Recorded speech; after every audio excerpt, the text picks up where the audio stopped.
Bobiverse Book 2. For We Are Many. Part 1.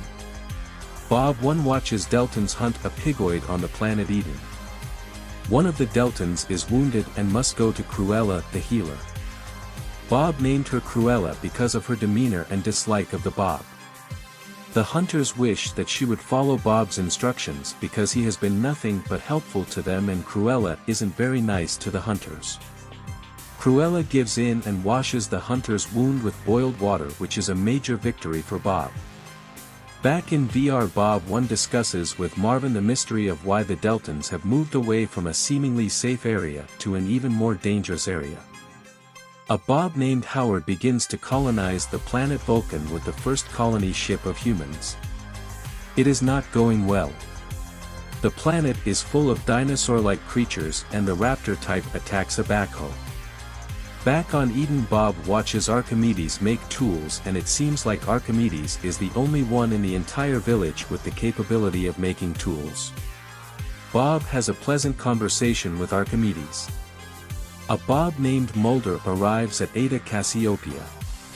After searching the system, Mulder finds a water world with no land at all. However, it is a planet with life.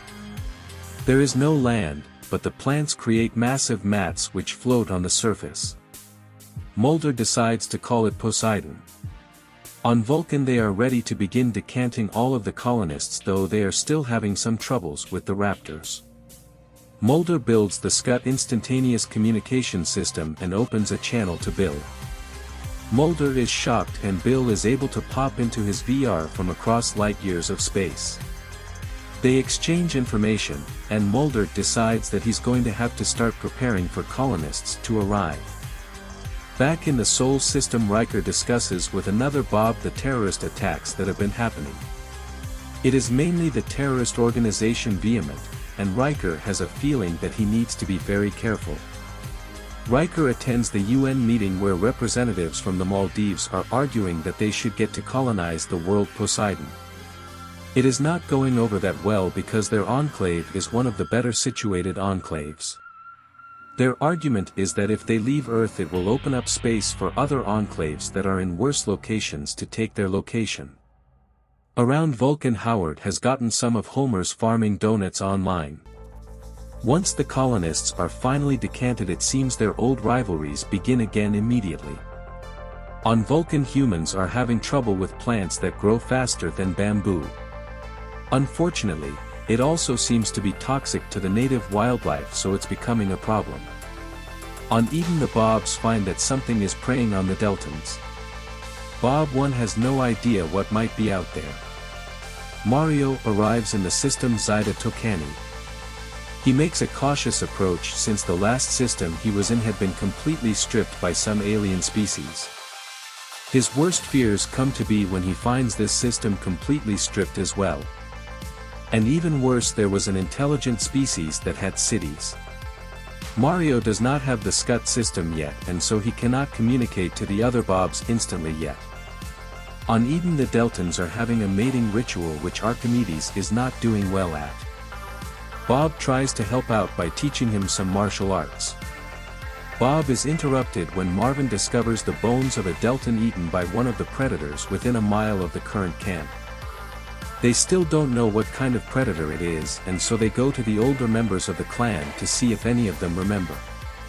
Bob 1 finally receives the Scut plans and is able to communicate with Bill instantaneously. Bill surprises Bob by popping into his VR and is in turn surprised by the intelligent species displayed in the VR.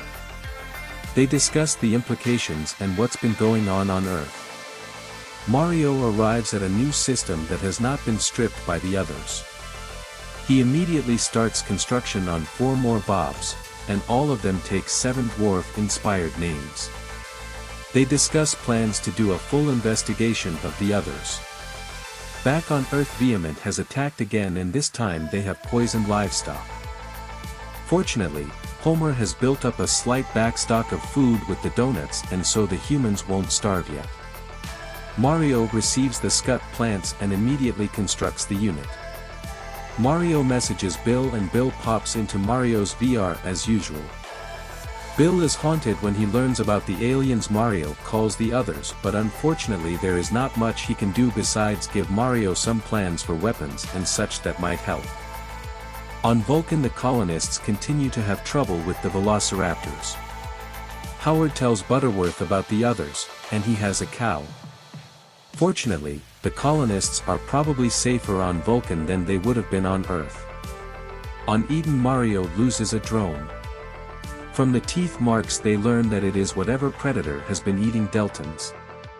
Whatever it is big enough to take a drone out of the sky, and that is not good. Back on Earth, vehement attacks are escalating and some of the delegates are getting angry that Riker isn't doing more about it.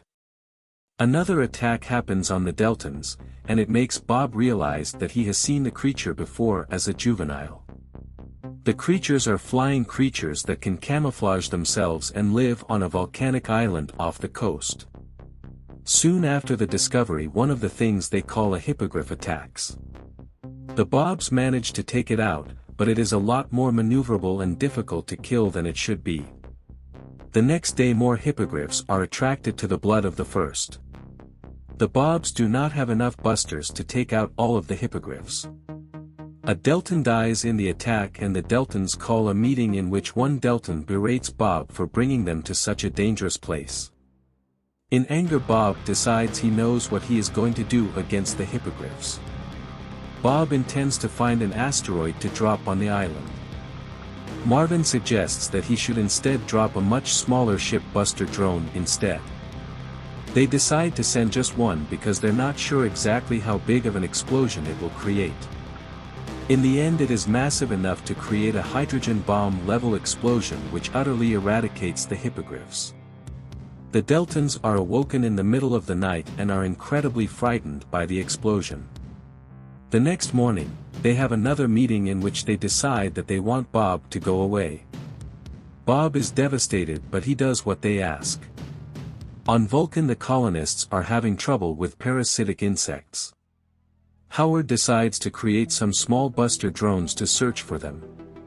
On the planet Romulus, they have finally started preparing the colony and are taking extra precautions because of what happened on the Vulcan side.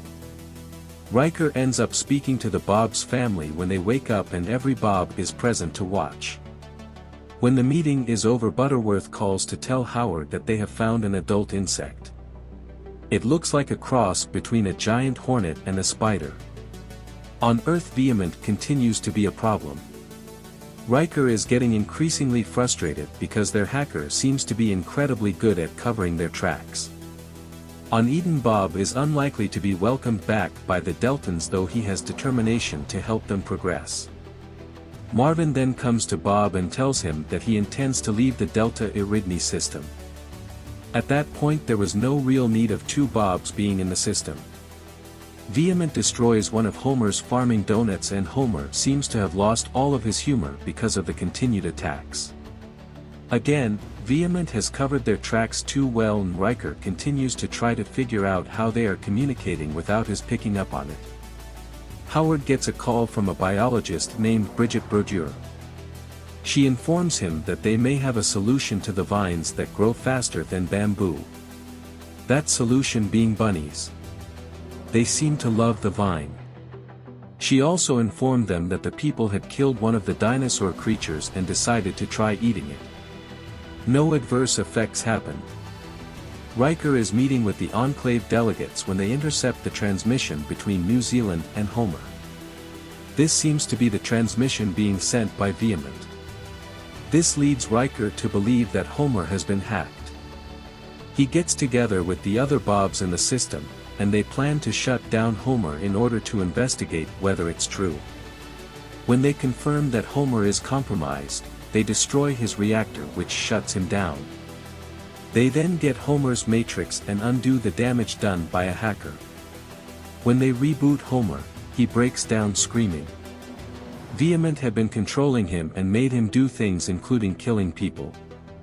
Homer eventually comes to grips, and the Bobs decided they are going to end Vehement. Raptors break through the fence on Vulcan, though fortunately they are chased away before anyone gets hurt. Butterworth is starting to think they chose the wrong planet. Bashful arrives in the GL-877 system and there is a ton of radio traffic. This is obviously where the others are. Being very careful not to give away his position, Bashful inspects the system. Unfortunately, despite his care, he is discovered by the others. He tries to evade them but is unsuccessful.